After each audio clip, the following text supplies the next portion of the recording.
Hello, welcome everyone. So it is, what day is it today? It's Tuesday, isn't it? It's Tuesday, the 5th of January. I've got that right, haven't I? And I would like you to welcome my guest today. We are hosting a very special edition of Coaching Conversations. And with the news last night of another lockdown, we feel very honoured to be as a group talking to you today about a subject that is very, very important. We're going to be talking today about suicide, and I'm very pleased to welcome three esteemed colleagues. I'd like to welcome Tom Phillips, and Tom today is representing suicide in the capacity of a clinical hypnotherapist. I'd like you to also welcome Steve Phillip, who has had a lived experience of suicide, losing his son Jordan. And very importantly, Steve is here to represent the forgotten. And the forgotten are the families, the friends, the colleagues, the staff who will have dealt with bereaved families. Steve is here to represent them and to tell parts of his story and the legacy that Jordan has left. And finally, to welcome Stuart Carroll. Stuart's a familiar face with me on some of these coaching conversations. And Stuart's here as an economist to give a real world perspective. Stuart has many hats in terms of mental health and suicide prevention. And so what a great, we're likening ourselves to the Ruby Wax roadshow that she did with a neuroscientist and a Buddhist monk. So this is an even better gamut of people to get together. So let me just start by giving you a little bit of background information, which is what was the motivation to put this wonderful group together. Each year, on average, there are 6,500 deaths by suicide in the United Kingdom. And these are reported deaths, okay? So the figures will probably be much higher than that. And this is from the Office of National Statistics. And each year, each suicide impacts on average 135 other people, which is staggering. And you only have to do a quick multiplication of that, which I did last night, and you get a figure of 877,500 people are affected. Now, we were just saying before we came on air that figure is probably grossly inaccurate. In fact, there's probably many more people that are affected. So what we want to do today in the next 35-40 minutes is actually to cover this topic in two distinct chapters. We would like to talk about prevention. What's happening in the fields of therapy right now? What can companies be doing? What can businesses be doing? What are the things that families need to be looking out for? How can we help people? Because with another lockdown, Tom was already saying that he's had a number of people contact him. I'm sure the phones will start ringing. And even if they don't start ringing, that is the moment we should be reaching out to people. The second part that we'd like to cover is post-vention. And part of that is about actually how do we look after the forgotten people who've already experienced suicide, because there are risks associated for that group of people too, including the healthcare professionals who are a high risk group for suicide. So we need to be putting our eyes open, our ears open, and maybe closing our mouths a little bit more, but listening to what people have to say and supporting them. So without further ado, let's get into it. Who'd like to start? Where do we start with suicide in the UK when we look at figures of 877,500 people affected? Who'd like to open up? Well, I suppose I'm answering one question I've got, given the reference to the Buddhist monk and looking at Tom's hairstyle and mine. I'm not quite sure which one of us is fulfilling that role today. Clearly not Stuart or yourself, but yeah, I mean, it's a startling figure, isn't it? And it's interesting using a bit of humour. I've talked a lot with my son's girlfriend, Charlotte, who is literally as just about to become Dr. Charlotte Heathcote as a clinical psychologist. And she started her first day of work yesterday and has been on an incredible journey, because it was Charlotte that found Jordan at his home that day on December the 4th last year. But you know, she writes a number of blogs but in their talks about how, you know, humor has been really kind of important in helping her at times through the journey, and I think it is, and the comment about Ruby Wax and her own tour, you know, humor is such an important part in trying to level her for us. It helps us keep going. But we can't dismiss the fact that although there's no evidence to suggest at the moment that suicides are increasing from the data that's available globally through the pandemic, I think we are likely to see a shift and a change in those statistics during the next 1 to 2 years. Despite a vaccine being available, the knock-on effect and the legacy, if you will, of what everyone has been through is going to be with us for some time. So we have to recognise it is an issue. It's, of all the mental health topics, one that is brushed under the carpet. I think people are still uncomfortable talking about it. But as we were talking about just before we came on air, as Stuart says, we've got to get this elephant in the room out clearly of its pen and talked about, and we need to do something about it. Yeah, I would echo that as well and follow on to say that, yeah, you know, we know that mental health is one of the poor relations, if still not the poor relation of the NHS. It probably gets less funding than any kind of other therapy area or disease area. And, you know, I think Steve's right. We're going to see a massive increase. We've seen a big increase in cases of anxiety, stress, depression since March last year, since we went into lockdown. That, you know, these are all the precursors that unfortunately will lead people to think about committing suicide, and some of them will do it successfully, unfortunately. So whatever we can do now to prevent that is going to be, you know, massive. And also I think that, yeah, you know, there is still very much a taboo around mental health. People don't talk about it like they would do if they had a physiological problem. You know, if you broke your arm or you grazed your knee, you wouldn't think twice about getting help for it. And yet we still have this big taboo about mental health. So I think that all of these things moving forward is something that, you know, we need to address as a society. I know the NHS is doing as much as it can. And yeah, you're absolutely right. You know, I mean, healthcare professionals, the NHS is a tough place to be at the best of times. The last 9 months, it has been horrendous. Certainly from the people that I work with in the NHS, the people that I know there, they're under so much pressure. It is a powder keg that's willing to or ready to go off. I think that's so true, and you are very connected to the NHS, aren't you, Tom, with your work? And I think that's the point that I would like to pick up on too before we come to Stuart, which is that it's not just a moment, is it? There's definitely an upward progression, a collation of experiences, things that happen to people, which mean that they move steadily towards this point. Yeah. It's very rarely just something in isolation. And one of the biggest things that I've found when clients have approached me during lockdown is it's usually the things they've been covering up and putting away and stuffing in a cupboard somewhere that reveal themselves and come out. And work is a very good distractor, isn't it? It distracts people, it keeps you busy, it stops you having to think about those things. But now with the prospect of another lockdown, I mean, we call it the FHT bomb that Boris dropped last night, the February half-term bomb that got dropped last night. You know, the reality is for some people that's like, hang on a minute, did he say February half-term? That's like 6 weeks away at best. You know, that's going to cause a whole load of emotions for people. And you know what? The cupboard door is going to burst open, isn't it? And everything that was in there is now going to be out. Absolutely. And sorry. Yeah. So it's that, isn't it? Yeah, I agree. And it is a very cumulative process. I mean, I quite often talk to clients and people about stress buckets. We all have stress buckets. Some of them are very shallow and they fill very quickly. Some of us have very deep stress buckets and they fill a lot more slowly, but when they spill over, there's so much stuff to come out. It's quite scary. And sometimes it takes years. I have a friend, he's still one of my best friends, who's a military pilot, served in Iraq, Northern Ireland, and he was diagnosed with PTSD 2 years after he stopped serving. So it is a very cumulative process. Definitely. And one of the things, maybe to come to you, Stuart, you know, something that we can bring our other hats into this conversation, which is, you know, we're working tirelessly, aren't we, in other groups to make sure that work, the bit that's just the distracting bit, also has a part in being the remedy. So, you know, what do you think it is about where we're at now? What are the still big gaps around the work-employee relationship that maybe need to be addressed, so that actually when the skeletons maybe do fall out, you know, work are at least aware that someone's struggling and that they need some support? What are your thoughts on that?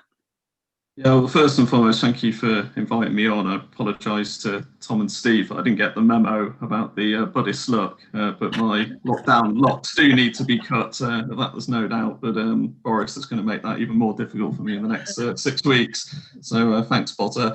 But I would just like to pick up on that. I think one of the big considerations in the workplace, and I think it's actually beyond the workplace, it's actually society, relates to awareness and understanding and education. I think Tom picked up on it really well there, talking about the fact that it's still a taboo subject.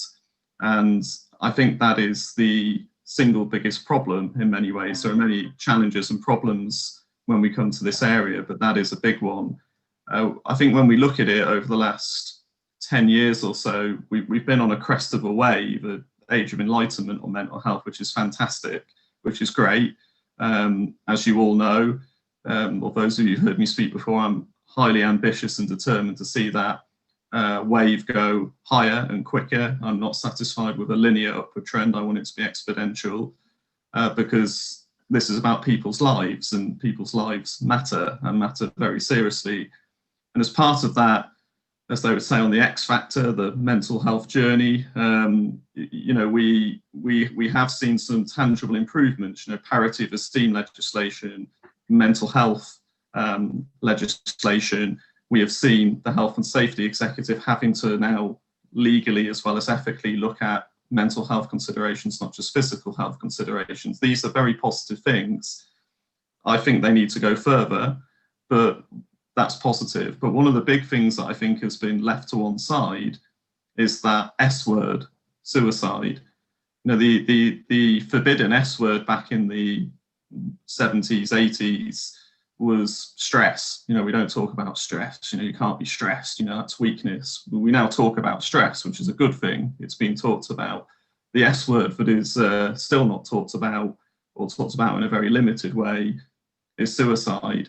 And as Steve said, it is a big, thumping, loud, inexorable elephant in the room.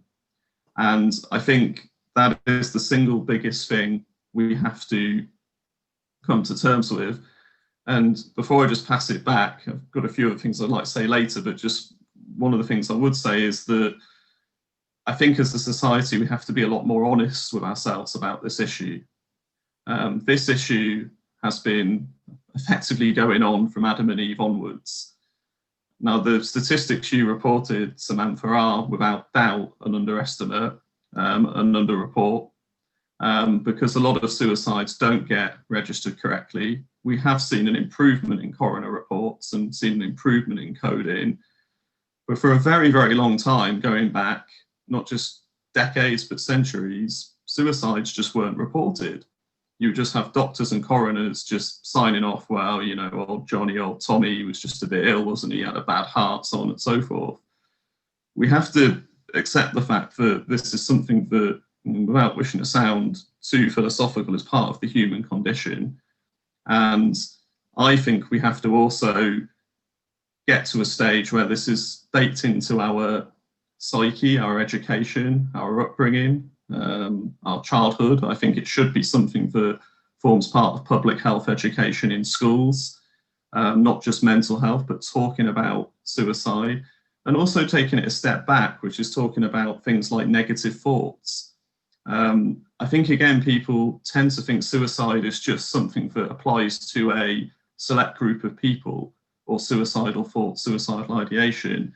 I think every single human being, even the most euphoric and ecstatic people, have had at some point in their life a negative thought. And negative thoughts are normal, they're natural, and they're there to be channeled. And we talked about this briefly last time with Steve offline, but one example I would give, I'm sorry to go back to my usual footballing vernacular, but one thing I found intriguing was when Gareth Southgate became England manager, one of the first things he did, and I think this is incredibly progressive, we talk about the workplace, well, that is the workplace. He got the team together and said, you know, what is it? Why is it we keep losing penalty shootouts? Well, you know, what's happening here? You know, it's not because we're not technically good enough. You know, Harry Kane is very good at slamming a ball in the back of the net. So what's happening here? And he actually employed sports psychologists. And rather than the England football team just focusing on practicing penalties, which, yes, is important because it's a reproducible skill, he talked to the players about their fears, their worries. And a lot of those players, well-known stars, talked about fear, negative thoughts. When they picked the ball up, they just didn't want to be there. Even a couple of them talked about saying, I almost wish I was dead, rather than having to be the person taking the penalty. And of course, by confronting that and talking about that openly, you can begin to resolve it. You can begin to collectively talk it through. And guess what? We ended up beating Colombia on penalties for the first time in a very long while. And only Jordan Henderson missed a penalty. His penalty was not bad, by the way. It was a good save by the keeper. So, you know, I think that's a good example of something a lot of us like to watch. We all like to have an opinion on football. And there you go. You've got people in a workplace, one of the most high-profile workplaces, talking openly about this issue. I think that's best practice. I think that's the sort of thing that needs to be done. And I really, really do call upon government, and I will continue to push it hard. But we do have a comprehensive suicide prevention strategy and plan. I'm pleased that it's gone in the right direction. We do now have a minister for suicide prevention. We do see it going in the right direction. But we can't afford to wait. We can't afford to do this incrementally. It has to be radical, systematic and comprehensive. Absolutely. But I am going to have to issue a yellow card to Stuart. Did anyone notice why I might have to issue a Stuart with a yellow card? I couldn't possibly say Sam. That's it's Amantha, Stuart, not Samantha.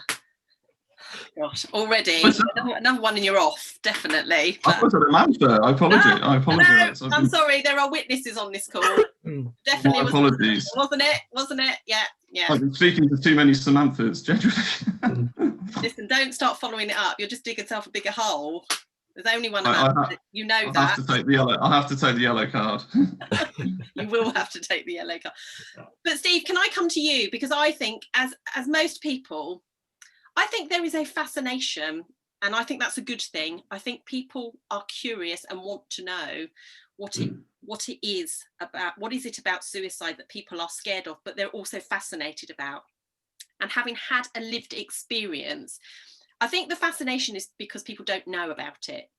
You either know about it or you tend not to know about it and want to know about it. So I know you are so generous in your thoughts and your words to talk about Jordan.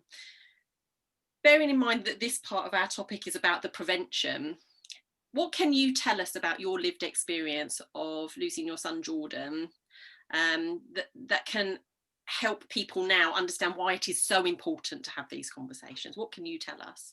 Yeah, I mean, I could be probably here for hours on this topic, Amantha, get that right. No, I think, and I think Stuart kind of alluded to this. I think it was Stuart anyway. But to say, you know, we were the last family on this planet who thought this would come kind of knocking on our door. Really, you know, we knew Jordan was struggling. He was clinically diagnosed with depression in 2015. He would have episodes, but in between that, you know, normal guy, he'll done a great job, a lovely girlfriend, house, you know, just everything. But you know, yeah, he would struggle, and in that final episode, you know, he was struggling, but never for 1 minute did we think there was a risk that he would end his own life. I can tell you since then, you know, we've been through his house, we've been through boxes of papers, we've found journals and notebooks, and Jordan was researching ways of taking his own life as far back as 2015. Wow. And you go, wow, exactly. You know, so I think the important thing to say, first of all, is don't think that this won't come knocking on your door. And I think that is crucial. And, you know, people have said, you know, there's nothing you could have done now. And you know, Jordan in his own suicide note to us, you know, said that you've done everything that you could have done. But I don't believe that. I don't believe that for 1 minute, despite all the well-meaning comments. yes, there were, without question, if I had a time machine and went back and interacted with those WhatsApp messages with him and the conversations, I would have done things very differently. I would have been, most importantly, more direct with him, which is a really hard thing for a parent to do.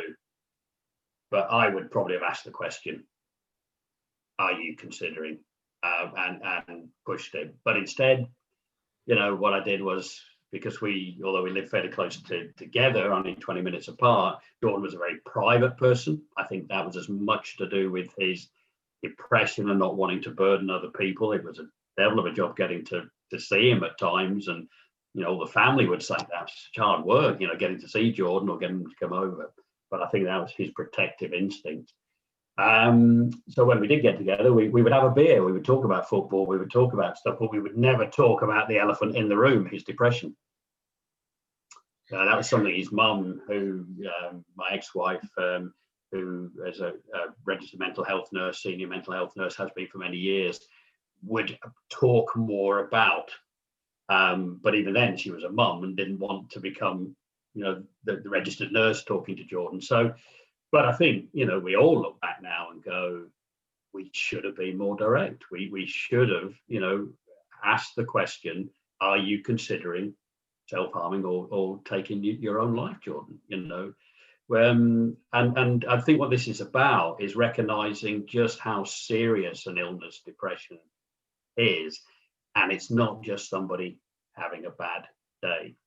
So I think from, you know, first of all, I'd say from lived experience, you've got to find a way to have the conversations with those close to you that are very uncomfortable, and you know, that question, how are you doing, to, you know, is just not enough. You know, because, you know, that person, and particularly men, coming back to something Stuart was alluding to earlier on, are going to say, I'm fine. Okay, great, let's move on.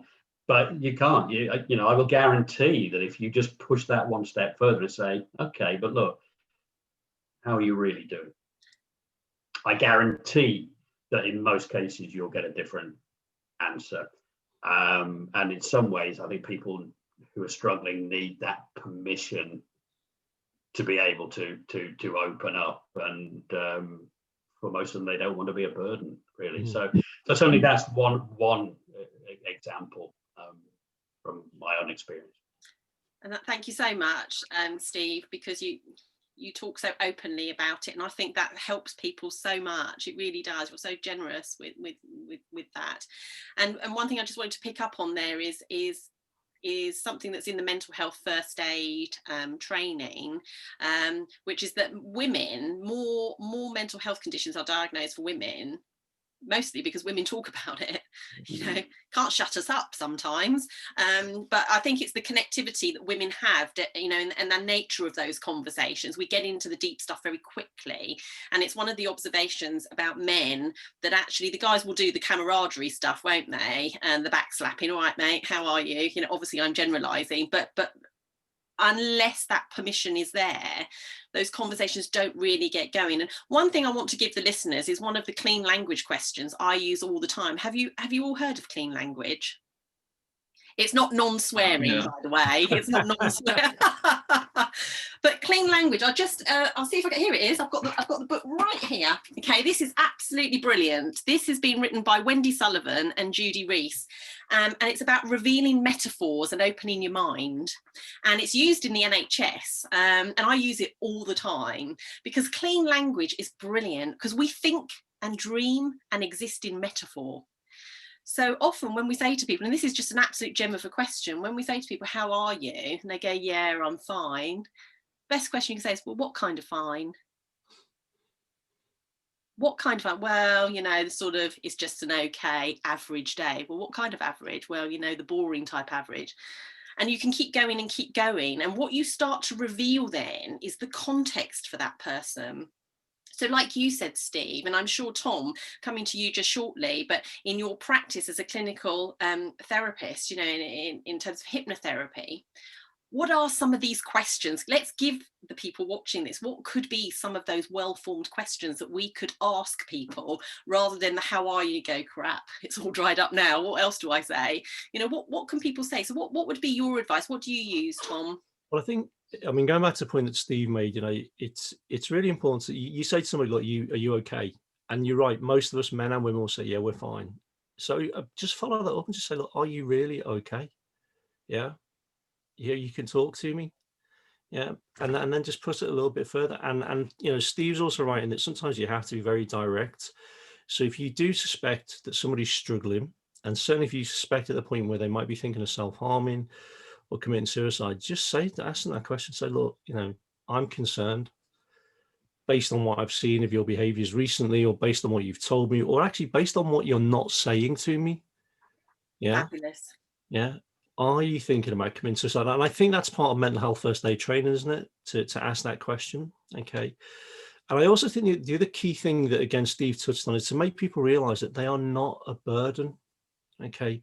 If you flip this around, if one of your best mates or a family member came to you and said, look, I'm really struggling, most of us would go out of our way to help that person. So why wouldn't somebody do the same for you if you feel like you're struggling? Having that kind of mindset to say, look, it's okay to not be okay, and it's okay to ask for help. It's going to make a huge difference, I think, at a very basic level. And I think if we can start to intervene at that level, to say, look, it's okay to talk to me, and if I can help you, I will help you.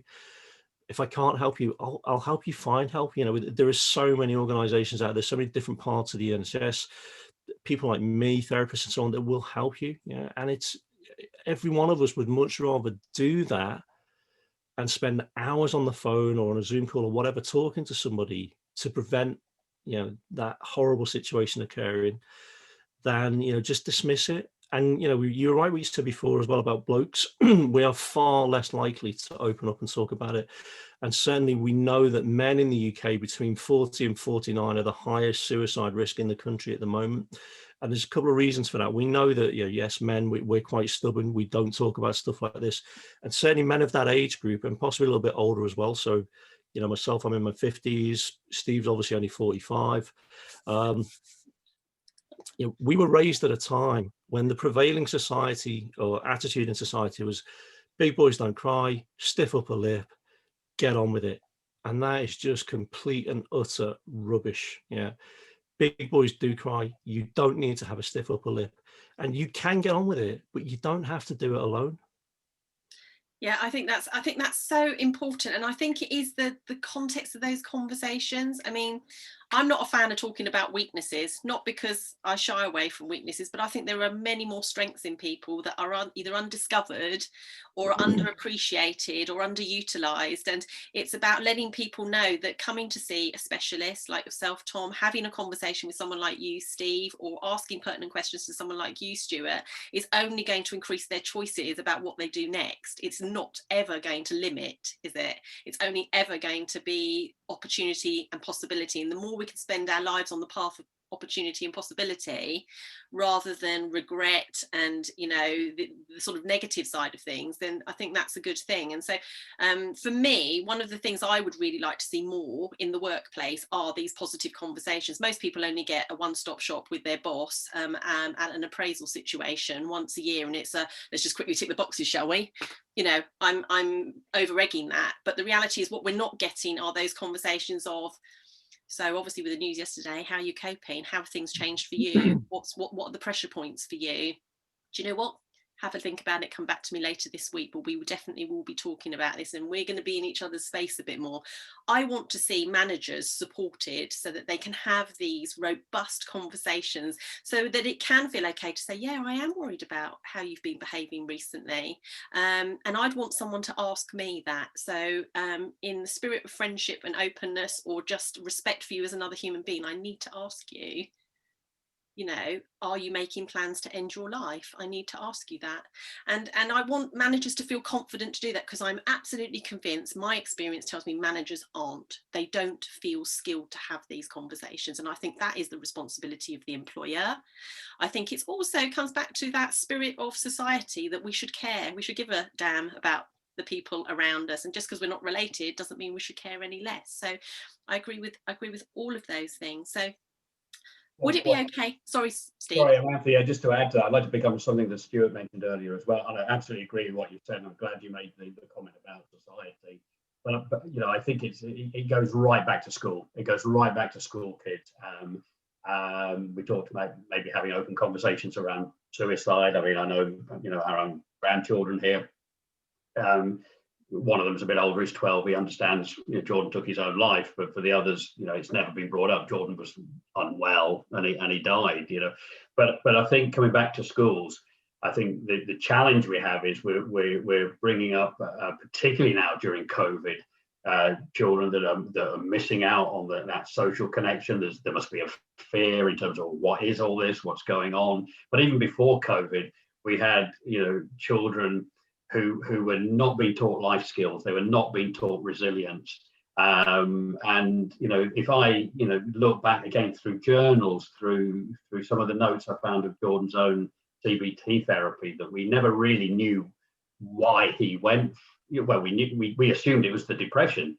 But when I read some of Jordan's journals about what he really thought about himself, and we can see this goes back to his school days, that what he thought of himself then, that outwardly everyone saw this good-looking, successful guy, and Jordan had completely the opposite view of himself. He was a failure in so many aspects of his life. I think we have to start educating from children now that it's okay to be who they, you know, are, to recognize themselves for who they are, not for what they have. And I think we have a society that focuses too much on what we have rather than who we are. And I think we have a big job to do there. If I may, Amantha, I got it right. Good use of clean language there. I can't believe I got it wrong before because we worked together so much, but I do want to avoid a red card, so I will be very brief. Yeah. I just wanted to say, I think, you know, the education side is critical for all the reasons Steve has outlined. But again, if we're going to be really serious about prevention, you know, a word which does get thrown around, get bandied around, it has to start in those early years. You know, there's the old Jesuit saying, you know, show me the boy at 6 and you'll show me the man.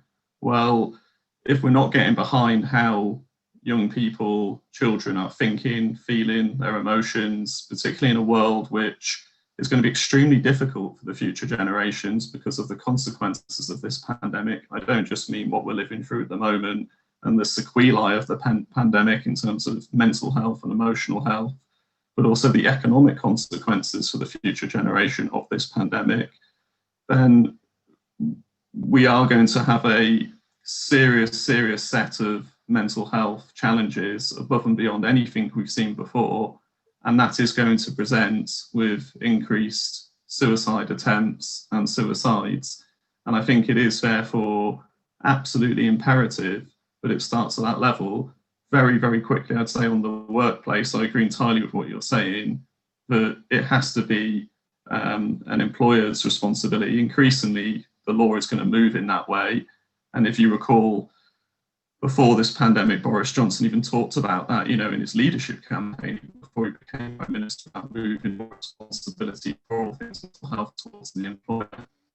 I hope employers don't just respond to the hand of the law. I hope they will do the ethical thing and be proactive, do a Ronnie O'Sullivan, think 3 or 4 shots ahead, get there by yourself, rather than waiting for someone to tell you what to do.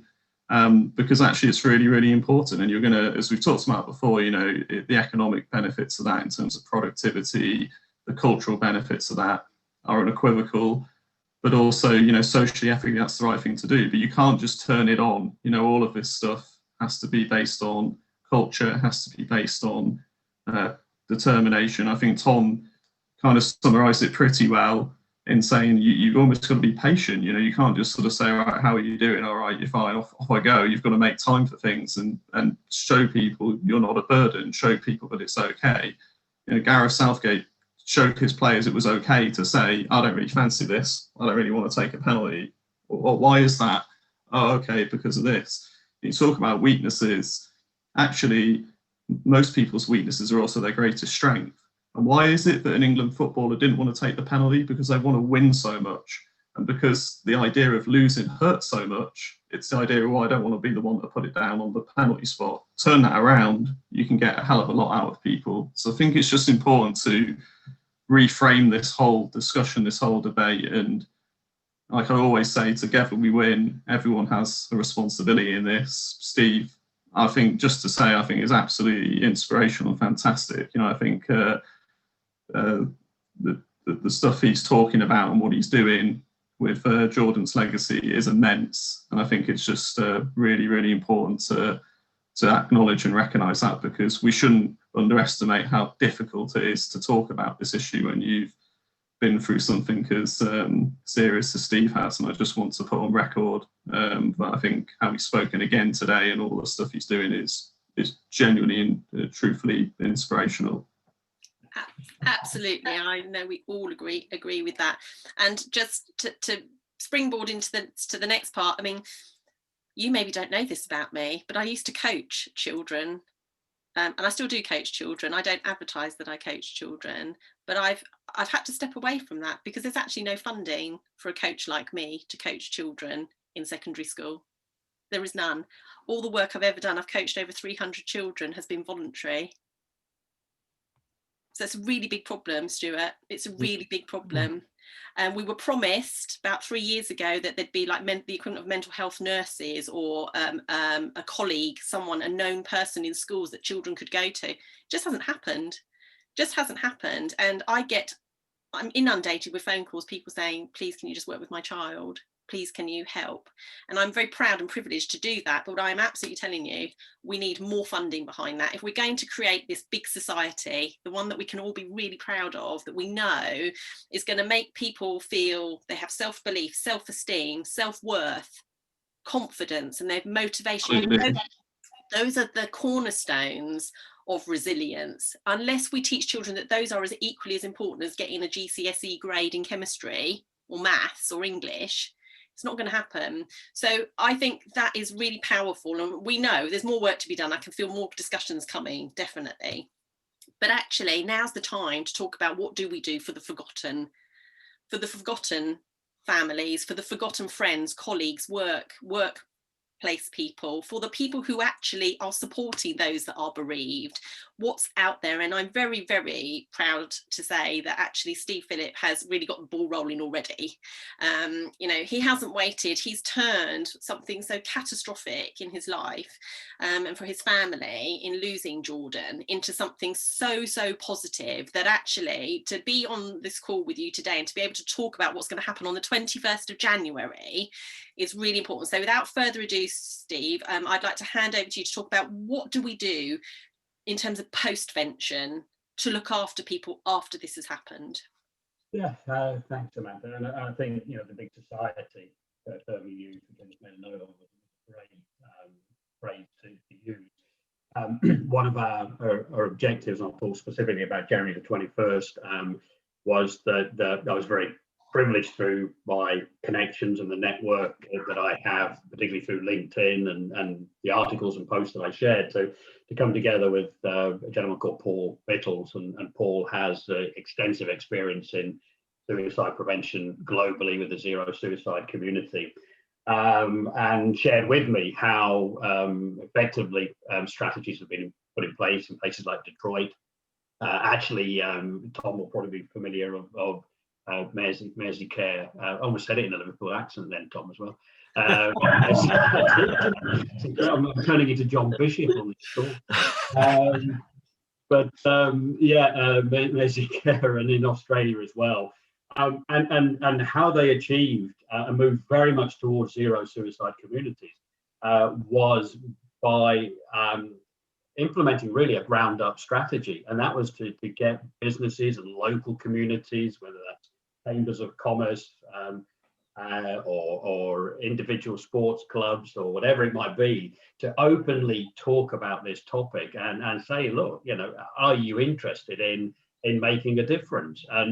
And what we're looking to do through the Jordan Legacy is to announce on January the 1st two things really: to share the zero suicide strategy that we're rolling out and saying, look, we have a template that we can share with you for how you can help. That might be from something very simple as donating to the Jordan Legacy or doing a fundraiser yourself around suicide prevention under the banner of the Jordan Legacy. Or it might be that your company wants to understand how to introduce a zero suicide strategy within your organization. We have a menu of things that people can choose from, which is evidence-based, based on similar strategies elsewhere globally. Something else that was really important, and I remember Paul having a conversation with me a couple of months ago, and it was coming up to the anniversary on December the 4th last year, and he knew how each 4th of the month during last year we kind of had this mini vigil in the family, and we'd message each other and kind of provide support, and we kind of recognize that day. And obviously it was always a sad day, and December the 4th particularly, was a tough day. And I remember Paul saying to me, he said, would you be okay if I kind of challenged you a little bit on how you're marking this date? I'm not saying that you're wrong to do this in any way, he said, but maybe there's a way to reframe this in future years. And he used the term hope, and he continually uses the term hope, that through all this, yes, we've got to talk about suicide and the issue, but there has to be hope somewhere through everything that we're looking to do. He said, is there a way that potentially December the 4th in future years could be aligned with some kind of hope for the future, so that it wasn't just about sadness? And out of that conversation with the family, who just thought it was a brilliant idea, we chose to announce Hope for Life Day, Hope for Life UK Day, that will take place now every December the 4th. And on January the 21st, we've got a free online event that I've been promoting. I think we've already got 60, 70 people booked to attend that. But it is a 90-minute event at 1 o'clock on January the 21st. It'll be recorded as well, but it'd be great to be there live, I would think, because we're going to share our zero suicide community strategy. What is it? How could you get involved yourself? But equally, we want to announce the Hope for Life UK Day and ask people, look, what would that mean to you? How would you mark that day around suicide prevention and mental health? What could you possibly do in the lead up, with 11 months or so, 10 and a half months left? What would you like to do so that we make that December the 4th next year this massive event that recognizes this as a real issue, but equally we're putting in place practical solutions? Because kind of just finish on this point, one of the things we recognize is that suicide is caused through a complex series of situations. Not all are related to mental health issues, but what we actually do know is the act of suicide itself is a practical act. What we have to do is put in place practical solutions to prevent that act. That's really what the work is that we're doing there. So thank you for giving me kind of the platform today to share that. And as I say, I'll send you the link, the Eventbrite link, and then for the event that you can share afterwards. Absolutely, more than happy to do that, and really hoping to attend that ourselves, definitely. And I just wanted to, before I come to Stuart, because I know Stuart's got some interesting stuff around, actually, I think, like health and safety executive planning departments, about what sort of things they put in place to make the opportunity for suicide limited. So we'll come just there, but I just wanted to give some facts and figures, if that's okay, around the Suicide Bereavement UK charity, and a study, a review has actually been done, a survey, I should say, of over 7,000 families that have experienced a suicide, and it makes really stark reading in that. So if we think about the families, the forgotten, the ones that are left, up to 38% of participants actually said they then considered suicide themselves. So we've got a family or a group of people who've already lost somebody, within that, there will be a percentage of people who are thinking about that as an option for themselves. And that actually 8% had actually gone on to attempt it. So it just goes on and on and on. And it said, again, a percentage in the population, I think it was 30%, involve themselves in high risk behaviours.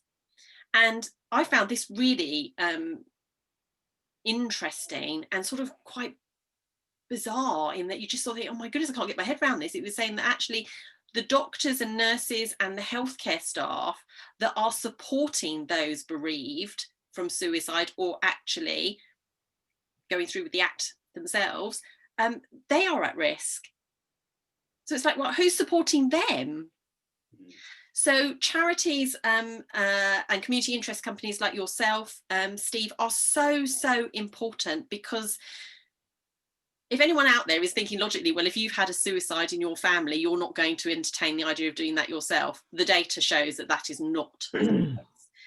So may I just come, I'm going to come to Tom first and then to you, Stuart. Tom, may I ask you, in your clinical practice, are there any really obvious signs that we can look out for people, either who've experienced suicide or who may be thinking about it themselves? I know we're going to ask those questions.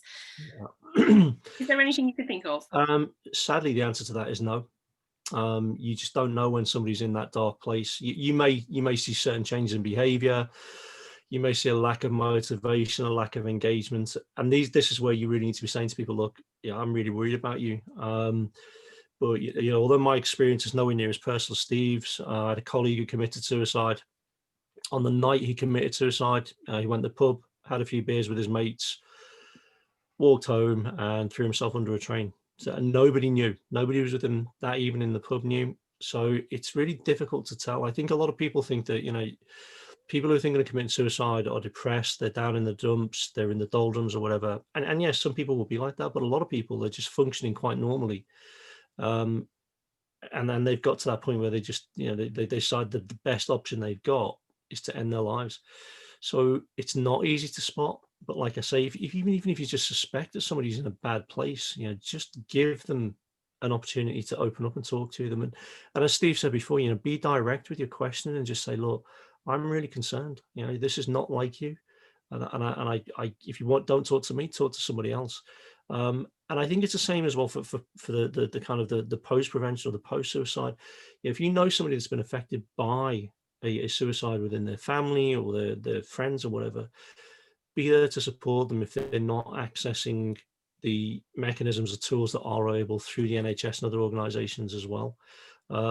It's a simple thing, but it's so powerful as well when somebody knows that there is somebody there who cares, somebody's there who's actually willing to listen. Okay, and you're not in this on your own, and particularly again if you're a male, somebody there is going to listen to you, but you might have to be a little bit pushy with them and just say, look, I really am concerned. Talk to me. And if you don't talk to me, go and talk to somebody.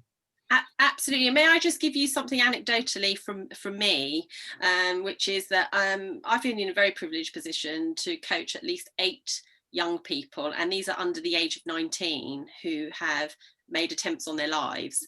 And one young lady I can really remember, incredibly high achiever academically, and she had taken tablets and ended up in hospital. And then her parents contacted me. The first question I asked her was, did she ever intend for it to be permanent? And she said to me, what do you mean? Because one of the most important things is most young people just want the pain to go away. Mm-hmm. Most young people actually think, and maybe haven't actually considered, that suicide is a permanent state. And one of the questions that could be really helpful to have as part of a conversation with young people, we should be talking about this like we talk about everything else. I talk with my daughter about it, not when it comes up, but just when it's appropriate and at an appropriate level. She's 15. So I talk to her about actually how really important it is, that when you are in pain, we can take things for pain, but actually if we take too much of anything for pain relief, that can actually harm us. So I talk very scientifically about it to her because she likes science. If it were to a different child, I would talk at it at their level. And I think what's really important here is to not to be afraid, but to talk at a level that you feel comfortable with. I love what you said there, Tom. If you don't, if I'm not the right person for you, there's going to be someone else. But I think we should talk with our families and our children about it. We should talk about, Caroline Flack, I remember talking to my daughter about that, saying, that's why I don't want you to have a TikTok account. That's why I don't want you to have a Snapchat right now. When you're emotionally ready for it, absolutely. But let's talk about how horrible it can be. Let's talk about how brilliant it can be. I think the more we talk about this, like we're talking about what we're going to have for dinner tonight, we do start to normalise it, and then it's not totally in the hands of school, who don't have the budget for it. But I think in our family and wider groups, we can have those conversations. So thank you, Tom. I really think that is important, and that's the whole point. There isn't a magic profile, is there, of people who are going to engage in this activity. So Stuart, from your point of view, very practically, what are organisations doing to actually make it less likely that you will have the opportunity to carry out or an attempt the act of suicide? Yeah, I think it's a big question, and I think there are some examples of best practice, but I think it's fair to say a lot of organisations are behind the curve on this particular issue, and that is something that has to be, again, put out there. It is an elephant in the room.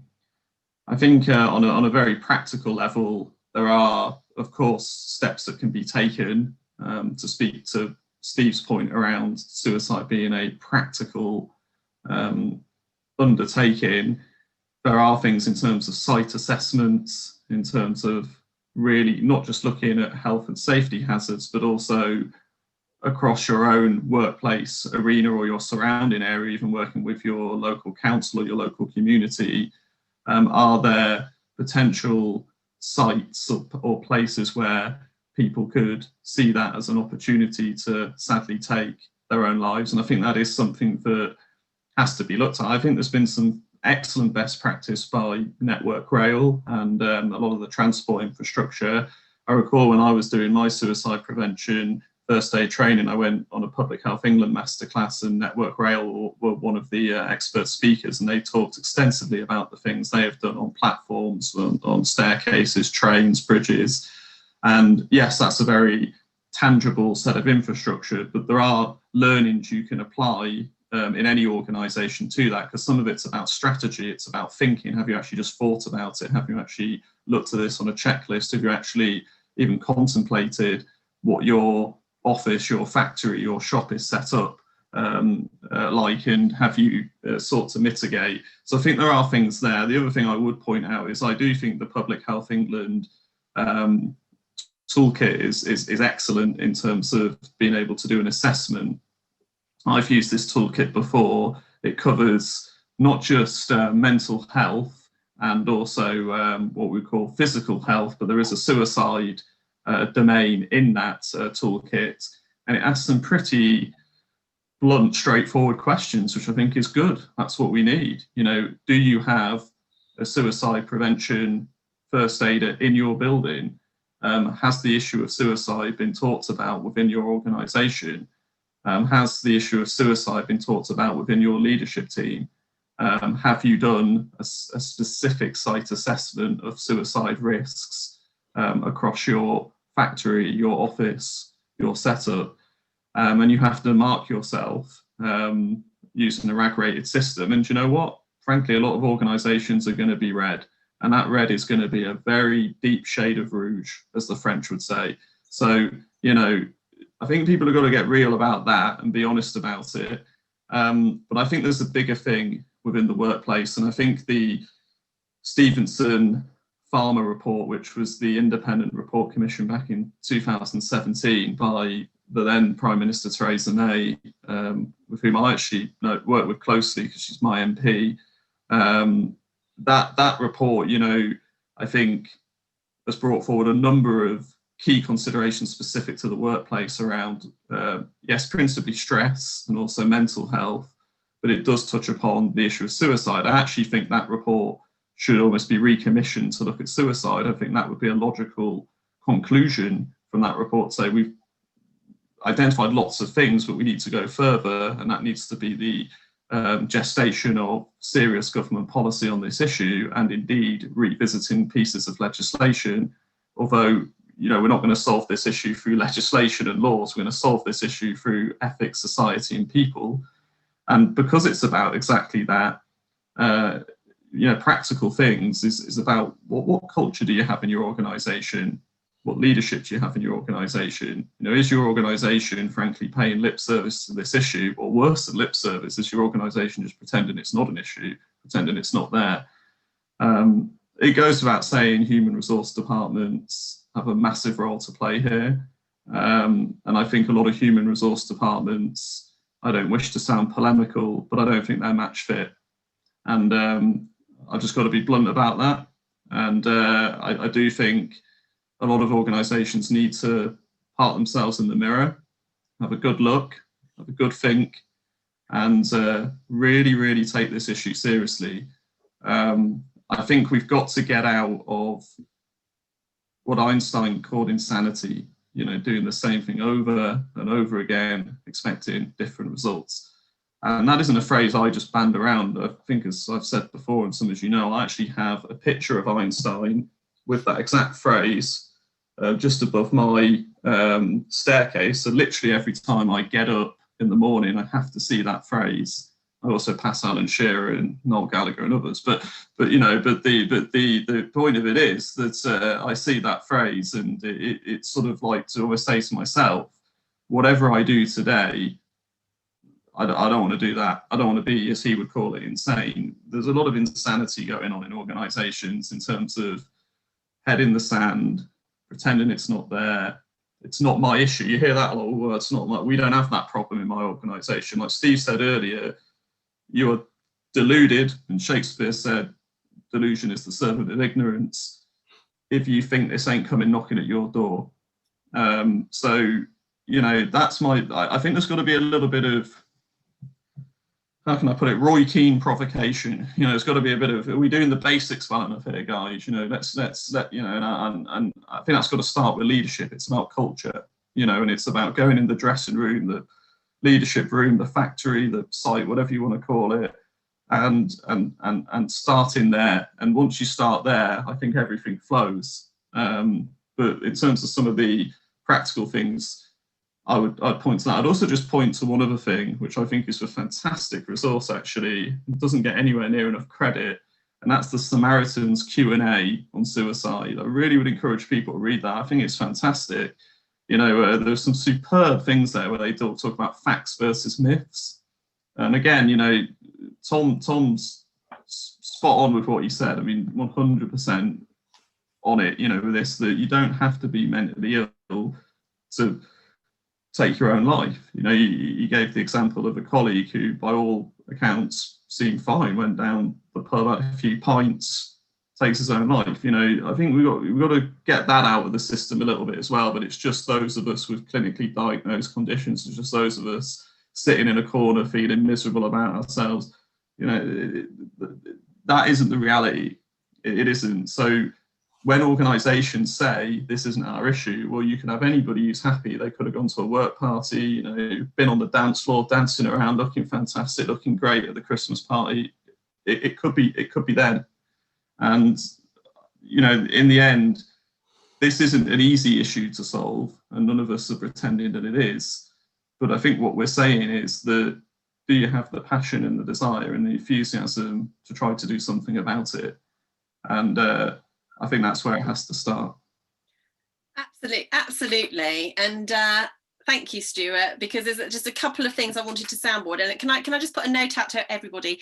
If you have mentioned anything at all today that has a link, could you send it to me, and I'll make sure it's available for people, because I think we can start to build some really good resources. I know you mentioned 3 documents there, Stuart, Tom and Steve. I know you've got a huge amount of things to draw on. If there's anything that you feel that today, we don't want to overwhelm people, but there's anything you feel that captures what the essence of today has been about, that you can send to me, I will make that available for people, and we can just keep going forward and build a resource. So thank you so much, Stuart, for talking about that. And I suppose what's left for me to do is to bring this to a close, because we could literally talk for hours, but we can do this again. But I saw a post yesterday by someone called Richie Pereira, and Richie won't mind me mentioning, you may know him. He's a mental health first aid trainer, and he's had quite a backlash in the last year about his challenges for human resources. And when we think about the word resources, a resource is something we take, isn't it? We take.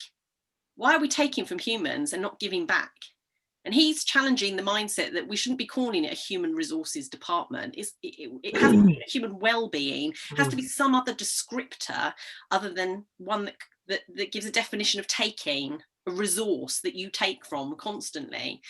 The reality is the definition isn't fit for purpose anymore. That, you know, people obviously aren't getting what they need because the statistics are bearing that out.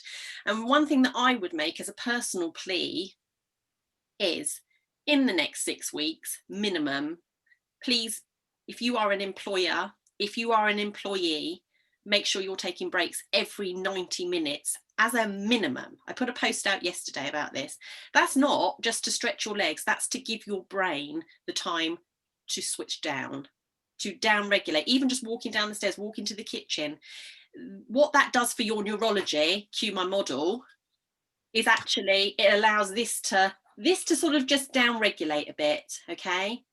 And that's so important, because we run our sleep cycles during the day, and we go in and out of sleep cycles during the day too.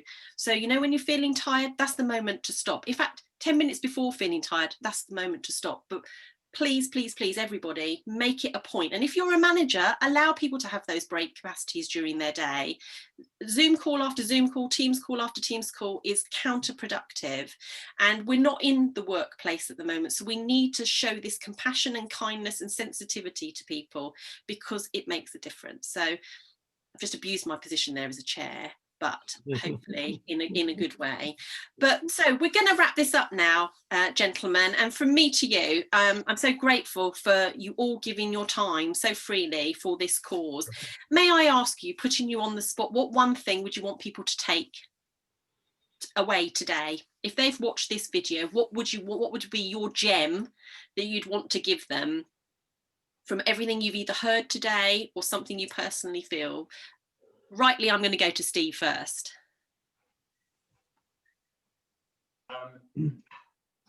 I just think the one thing I've used since the beginning of this year, last year now, of course, we're in 2021, is that just don't be afraid to ask the question of someone who's struggling. You know, I know we're repeating a theme here, but if you have any doubts at all, ask that question. But as Tom and Stuart have said, dig that bit deeper and say, how are you really doing?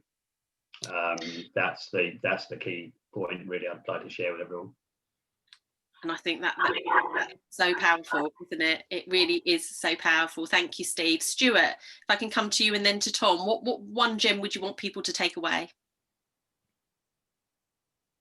Several, I think. Well, one would be that Steve's actually 45. I thought he was 40. but seriously, I would say what Steve said, which is, do not think this is not coming knocking at your door. I think that for me is a fantastic way to describe it. But I think it also, that's almost like a strapline for me, you know. That I think is a really powerful and precise way of describing what we've tried to talk about as a collective here today. So I would go with that phrase, which I think is a superb way of summarising it. Absolutely, thank you, Stuart. And to you, Tom, what would you? I think the flip side of what Steve was saying is that, yeah, if you're struggling, ask for help. There is no shame at all in saying, look, you know what, I'm not feeling great, I'm concerned, I'm anxious, I'm stressed, whatever it is you're feeling, there will be somebody that will listen to you. And if it's not a friend or a family member, there are people out there that will help. And like I said before, you know, we'd all much rather spend an hour, 2 hours on the phone or a Zoom call just letting somebody vent and rant and cry and do whatever. And if that stops one suicide, that's got to be worth it. Absolutely. Oh my goodness, I feel quite emotional. I don't know why. I just feel quite emotional because I feel the energy out there has taken a massive dive for people overnight, and I feel I just want to say to people, if anyone knows me, even if you don't know me, pick up the phone to me. My contact details are on LinkedIn. I put my mobile phone number there because I like to be in touch with people. If you need a listening ear, a non-judgmental listening ear, and that's really important, just listen without judgment, then I'm available. And I know you guys would be the same. So keep safe, keep well, keep talking to one another, you know, and actually not be put off by silence. Actually, if someone is being silent with you, watch for people that aren't around. You know, we're all going to be locked in our houses and shut away a bit more, you know.